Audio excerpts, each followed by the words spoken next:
Sanibonani babukeli bempuma Kapa igama lami uyena uDr Mkhulu umbelambelana usikhonvesalamba sadlamela soMgqilazi wempahla kazi ingane zophuma phi ngila kwaMhlabeli ingane esigodleni ngifuna sikhulume ngalento yokuthwala ngoba solo ngikhuluma njalo ukuthi ikhona lento iyaphila uma ngabe ungakayiboni buya kimi esigodleni uzoyibona namhla ngifuna sikhulume kabanzi ngezithwalo ngokuhlukahlukana kwazo kepha engikuphethe ngifuna sikhulume ngekhubalo labefundisi uma ngabe uyindoda ungumfundisi noma ngabe umama unebandla ufuna induku yeministry ukuba into zakho zihambe kahle kunyaka ka 2026 ngikhona ngila esigodleni kwaMhlabeli ngane sisazongena phakathi esigodlweni ngichaze kabanzi ngamakhubalo enginawe ngwaphethe uyena uDr Mkhulu lo ake ngithishelele ngiye ngaphakathi mina nawe sihlale phansi sixoxe bukela naso episode.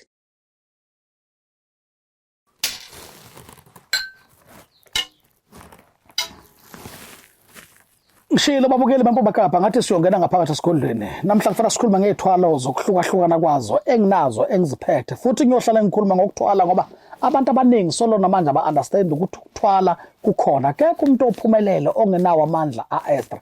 Ake ngene lapha endabeni yokuthwala kwabefundisi noma yokuthwala komuntu odinga ukuba nebandla. Isithwalo sikhona uma ngabe ufuna into yokuthi ube nebandla ibandla lakho liphakame ngokukhulu uphuthuma noma ukwazi futhi ukuba neprofesi ukwazi ukubona inkinga zabantu. Amakhubalo enginawo lawo engiwasebenzisayo la ekhaya. Ngikhuluma ngendaba yanalo uphondo nalo. Uphondo lami sengikhuluma kakhulu ngalo ngathi uphondo legambling ilona olusebenza kakhulu mangabe kunabantu abafikayo abathi bafuna ukugembula bafuna into zegambling. Uphondo lolu phondo ngikwakhela lona same time la esigodleni sami. Uma ngikwakhela lolu phondo lolu sihamba nawe siyogembula. Ufike ubone ukuthi kugembulwa kanjani ngikutrain ngikufundisa ukugembula uwine indodla zakho uwine into yakho ngikunikeza anginayo kumona anginawo lento ekuthiwa jealous. Ngenza sure ukuthi uma ngabe ngihamba nawe siyogembula ngoba usuke songibhadalile mina siyahamba sigembule ngikukhombisa ukuthi uwina kanjani. Uphondo lwami legambling lolo engilusebenzisa kakhulu kubantu abathi bafuna igambling. Ake ngikhulume nansi ke inkulumo emnandi kakhulu engithemba ukuthi iyojabulisa bonke abantu.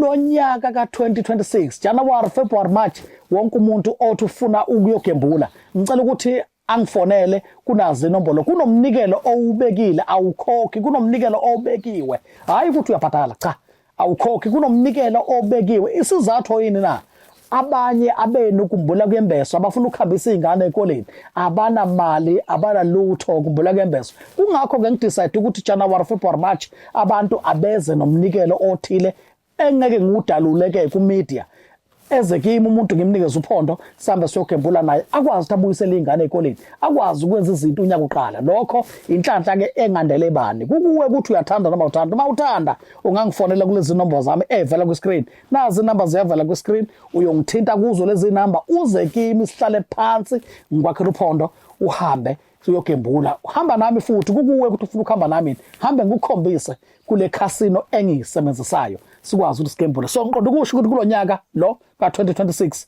nginikeza 3 months January February March wonke umuntu uzoza nomnikelo lona awubambe ngesandla sakhe abe soyangifonela asho ukuthi uphethe umnikelo ongaka lo muntu loyo uzabe souza kimi sihlale phansi ngimenzele that thing le ayidingayo ahamba ayogembula. Okay, ngingele kwikhubalo leministry ikhubalo labefundisi ikhubalo lokuthi ufuna ukuba umfundisi and ungumfundisi ungumholi ebandleni but uyabona ibandla lakho solo limi ndawonye izinto azenzeki ngicela ukuthi ungifonele akuyona into engizoyidalula kakhulu ke leyo ku media angeke ngiyidalule kakhulu fona kulezi namba evela ku screen nansi inamba yami yokuqala njengoba ivela inamba le ithi 078 78 00692 eyesibili ithi 078 05 11133 le namba le uzongifonela kuyo uze kimi sihlale phansi ngikunikeze into ezokuthatha ikubeke ebandleni lakho unyaka oqala. Lalela uma ngabe uthandaza noma ukholwa noma unebandla awukwazi ukuthandaza nabantu ungakwazi ukubona inkinga zabo kufuna ubone inkinga zabantu after that abantu bathola uncedo because sizelwe nje kunabantu abangakwazi ubona kunabantu abaphupha namhla amaphupha bangawazi. Leyo nto leyo idinga ukuthi ke mina ngugobela mina ngiyinyanga ngikwazi ukuthi nginikeze wena njengomholi webandla ngikunikeza amandla okuba ukwazi ukuba yileader eqotho ube yileader eyenza izinto zenzeke. Ngingena lapha esithwalweni sami sesikhwama kunyaka ka 2026 ngichazile ngathi kunesikhwama sami engisakha la endlini siphume sinendodla. Kunesikhwama engisakha la endlini siphume siphethe ubutsheni. Lesikhwama namanje ngisasakha, ngeke ngiyeke ukusakha ngoba lento nganikezwa kuba angiyakhele abantu, khona abantu bazophumelela, khona abantu bazokhanyelwa into zabo zikhanye, khona kuzobonakala ukuthi abantu babheke iphi, baphilela ini. Nyaka ka-2026 solo wena awuna plan namanje, solo usaba ukuthwala. Ukuthwala bekuvele kukhona nasemandulo, namanje kukhona. Ake ngenze i-example. Mina ngithwele ngethwalo ezahlukahlukene. Futhi okwenze lokho ukukhula ngolwazi, ngahamba nga-upgrader.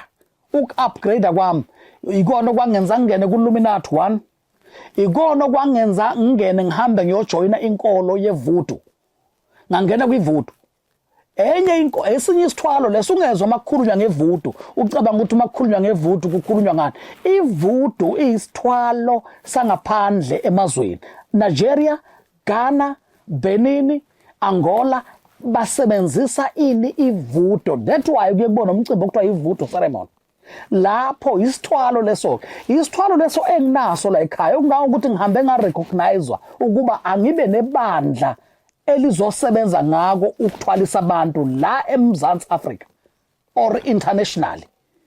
Ngihambe ngarecognizwa endaweni yaseBenin ukuba angibe nebandla elizothwalisa abantu. Ivudo yiko ukuthwala. Kepha abantu abazi bagijima bayoshona koBenin bathi hayi bayobukela bayobona ivudo yikona ukuthwala. So ke mina kade ngarecognizwa, nganikezwa amandla okuba angithwalisa abantu. Mina ayikho into engiyiphilelayo ngaphandle ukuthi ngithwalisa abantu, ngenza abantu bacebe, abantu baphumelele. So ngithi kulonyaka ka-2026 uma ngabe serious uthi nawe ufuna ukubona impilo ikhambela kahle, izinto zikhanye, fonelela zinamba. Kulezi namba kufona umuntu othandayo. Uma uthanda uyafona, uma ungafuni futhi uyayeka. Ubomi bakho lobo. Mina nginangaki.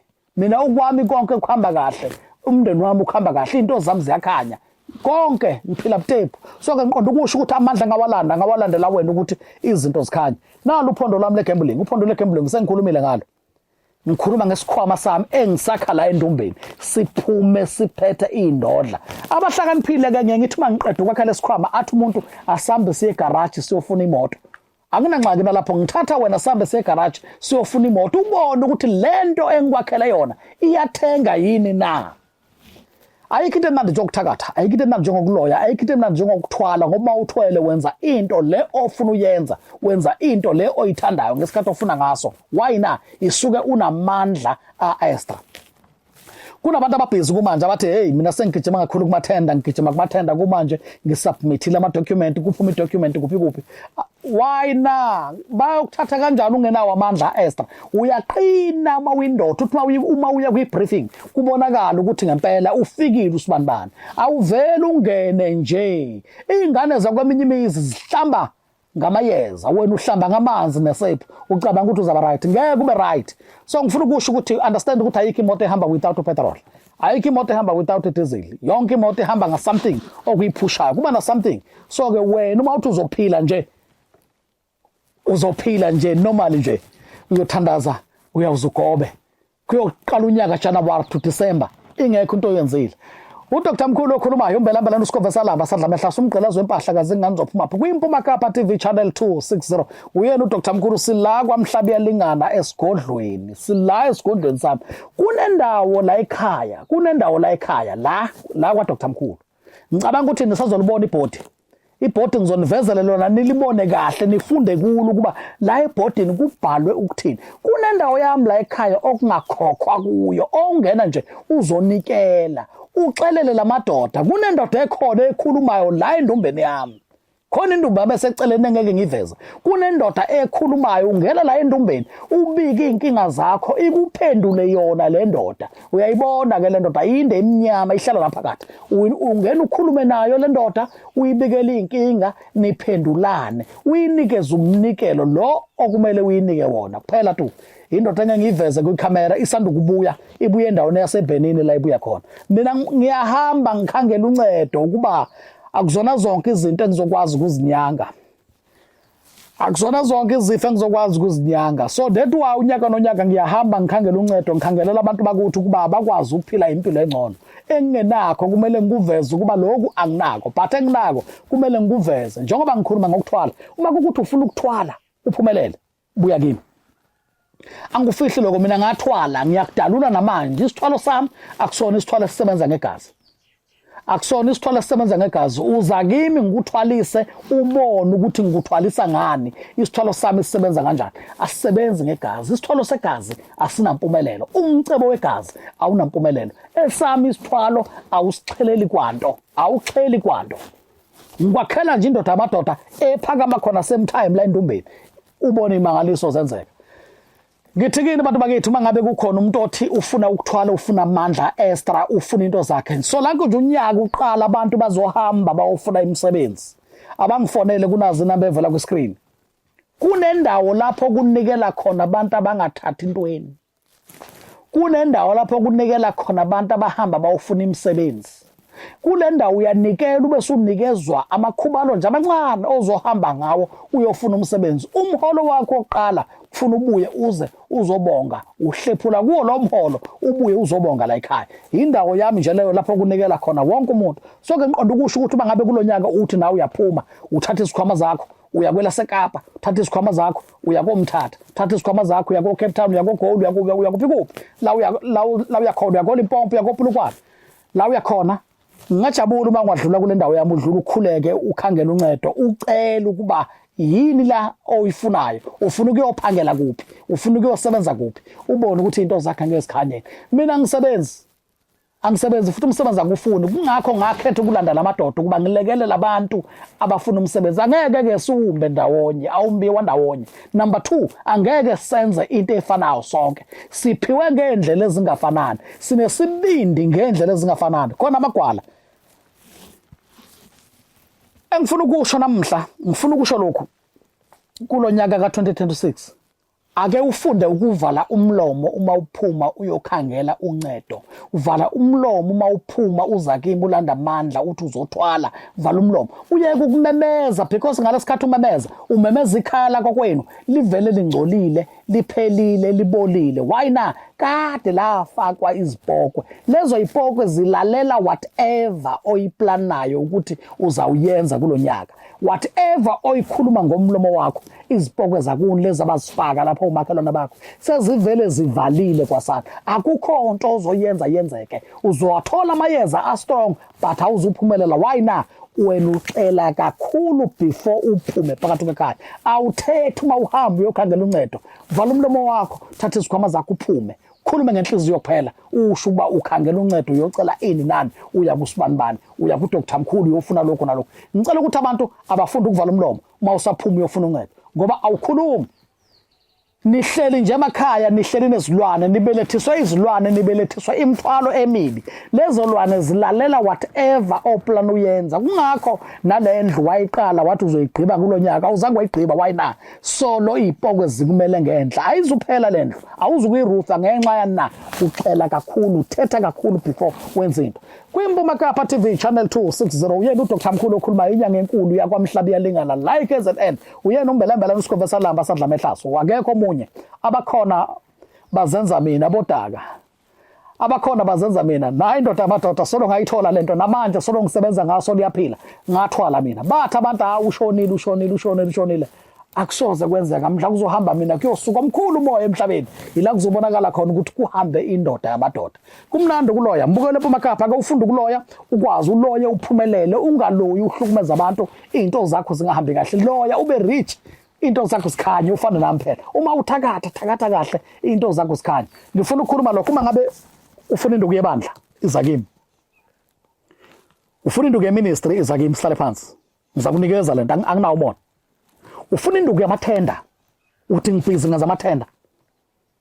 Ngibhizi ngi-apply ngisubmit ama-document kuphi akwenze kwanto. Iza kimi sihlale phansi. Uma uthi ufuna ukuthwala, ufuna lolu phondo lwami le-gambling, buya kimi ngikwakhele lolu phondo. Lolu phondo kune-lucky because ngihamba nawe siyogembula, uthathe indodla zakho ubuyele emuva. Uma uthi ufuna lesikhwama sami okuyisona engisebenza ngaso, lesikhwama engisakha la endumbeni siphume si-ready same time. Babonile abantu abaningi ngisakhe isikhwama, ngisakhela inye indoda, ngisakhela uZwane, ngisakhela inye indoda namhla beyibuya izobonga. izobonga ngendodla indoda isho ukuthi isikhwama solona manje siyakhiqiza. Uma ngabe ukuthi leso sikhwama nawe uyasidinga, fonela mina. Angikhathalele ukuthenjwa, mina ngenza into engafundiswa yona. Akuzona zonke-ke izinto engikwazi uzenza, engingakwazi nami ngiyahamba ngiyokhangela uncedo kubantu abakhulu nami engibahloniphayo endaweni ekude kakhulu. Le ngeke ngiyidalule khona lapho esengeke ngafika khona ngahlala phansi nabo gobela bami abangiphethe. Ngiyabona nje nabanye bavela bezwe indlala. Angithengisi ngiyiwasho la ekhaya. Angithengisi ngiyiwasho, ngifuna ukuveza lokho futhi. Ngenhlanhla ungirecognizile ugobela wami eBhenini, ungirecognizile ugobela wami wathi angilivule ibandla leSnake Temple. Ivuto Snake Temple. Wathi angivule lo bandla. Kusukela kule minyaka le, kulonyaka oqalayo, cabanga ukuthi lizoba khona ibandla la ekhaya, ivuto Temple Snake. Izoba khona manje Snake Temple. Izoba khona isuka endaweni yaseBhenini la ngiphethwe khona. La ngiphethwe khona next to Lagos, la ngiphethwe khona, la kuphethwe khona mina. So ke ngiqonda ukusho ukuthi uma ngabe uthi uyawadinga lamandla, udinga amandla na uphumelela into zakho sikhanya. Ukhona uDr Mkhulu, ukhona uMbelambelane. Izinamba zami ziyavela. Ngicela ukuthi ngixwayise abantu kakhulu ngendaba kaFacebook, ngendaba zabo TikTok. Ngicela ukuthi abantu bangadeposit imali. Ungadeposit imali einkundleni zokuxhumana. Ayikho imali edepositwayo uma uza kimi.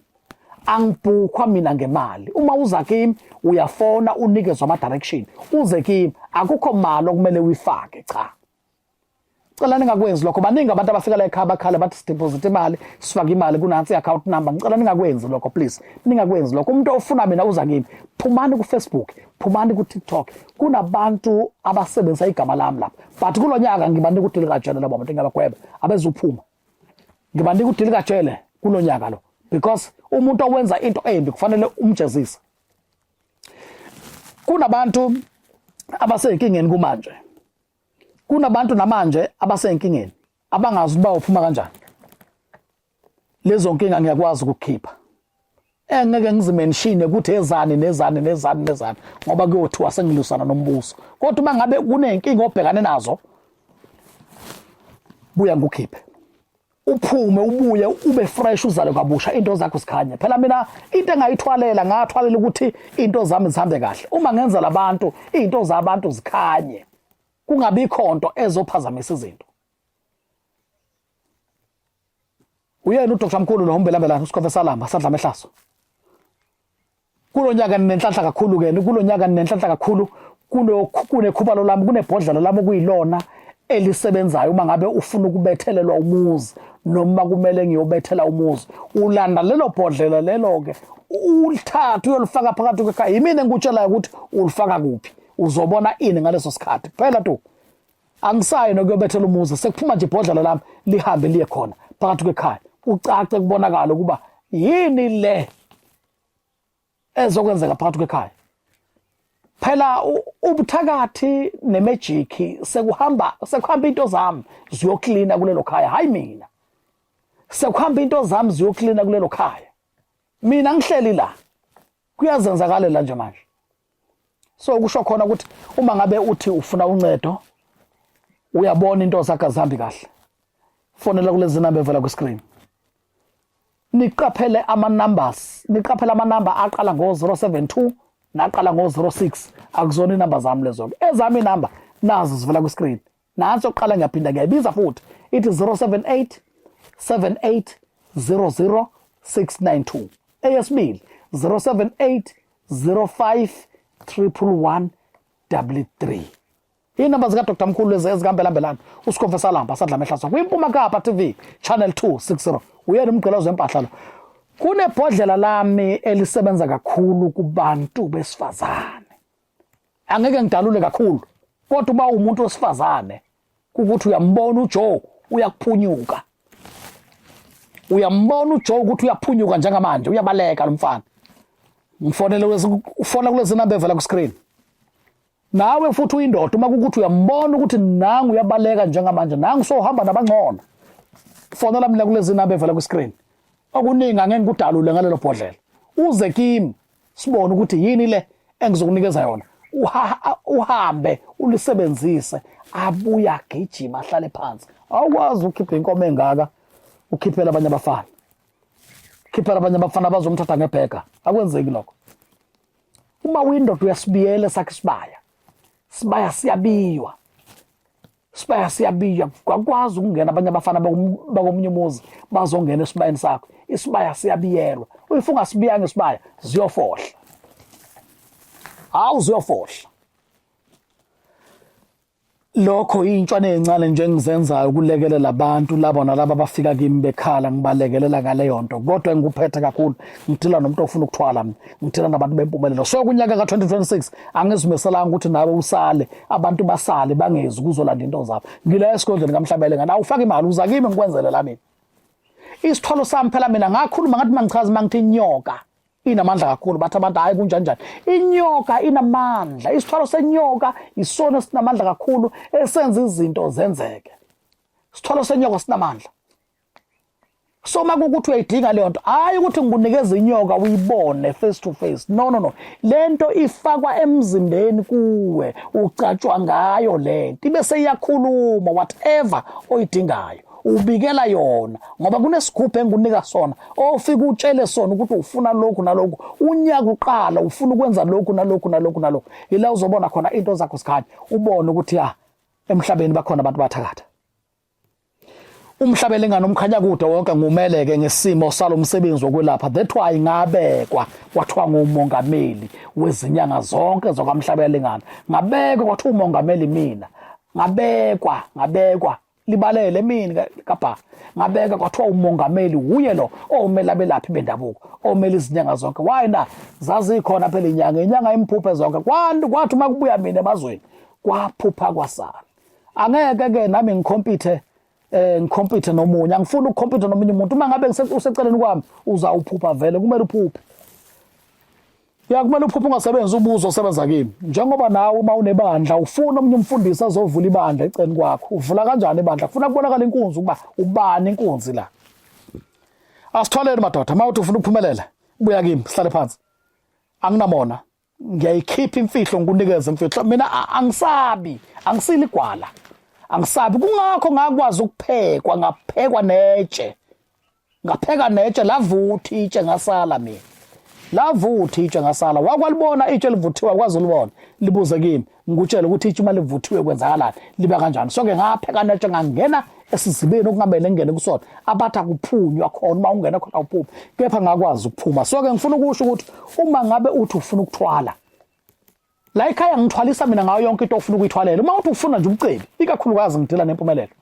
Angidili nento zenkohlakala, angidili nento zezini izinto zabantu ababi abenza into zomnyama. So ke kukho konke enginako ngalanda izipokwe nga-eda futhi ngaphinda ngathebula namadlozi la ekhaya asebenzela mina namhla. Amadlozi namhla asebenzela mina. Zonke into zami ziyakhanya. So ke ngiqonda ukusho ukuthi nawe uma ngabe ufuna ukubona izinkinga zakho zishabalale lezo obhekana nazo kumanje. Fonela uDr Mkhulu nasi inamba zami. Kwimpuma Kapa TV uyena uDr Mkhulu okhulumayo. Umbelambela uSikhove Lamba sadla mehlazo. Umgqilazo wempahla kaze ngani zophumaphi. Nginyanga mina. Angithengisi iziwasho. Angeke ungithole edolobheni ngimisi ipika ngithengisa iwasho. Angithengisi iwasho. Angithengisi incweba, ngithengisi intambo. Ngihlala la endombeni kuzwakala izigi kuphela. La ngidlule khona kuyazwakala ukuthi hayi udlulile umthakatho kayina. Kunansi episode ezolandela kwimpuma Kapa TV channel 260 uyena uDr Mkhulu okhulumayo umgqilazo wempahla umbelambela uSikhove Lamba sadla mehlazo. Kune episode engizoniphathela wona ezayo. Mina ngikhuluma ireality yonke into yami. Ireality uma ufuna ukuyiprove uza kimi endumbeni uyibona. Angikhulumi nje inganekwane. That's why namhla ngiseyinyanga. Ngeke ungithole sengithengisa iwasho cha angithengisa imbiza la akupetwa umuntu la angikhiphi madliso la lapha nginika abantu abathi bafuna ubutyebi bawuthi ufuna ukuthwala fonela ungazina bevela ku screen ubuye kimi sihlale phansi kwimpuma Kapa TV mina nami siyawubonana ku next episode nayo futhi ezabe ikhuluma izinto eziserious ngikhuluma nabantu abadinga impumelelo abadinga ukuphila kulungile siyawubonana.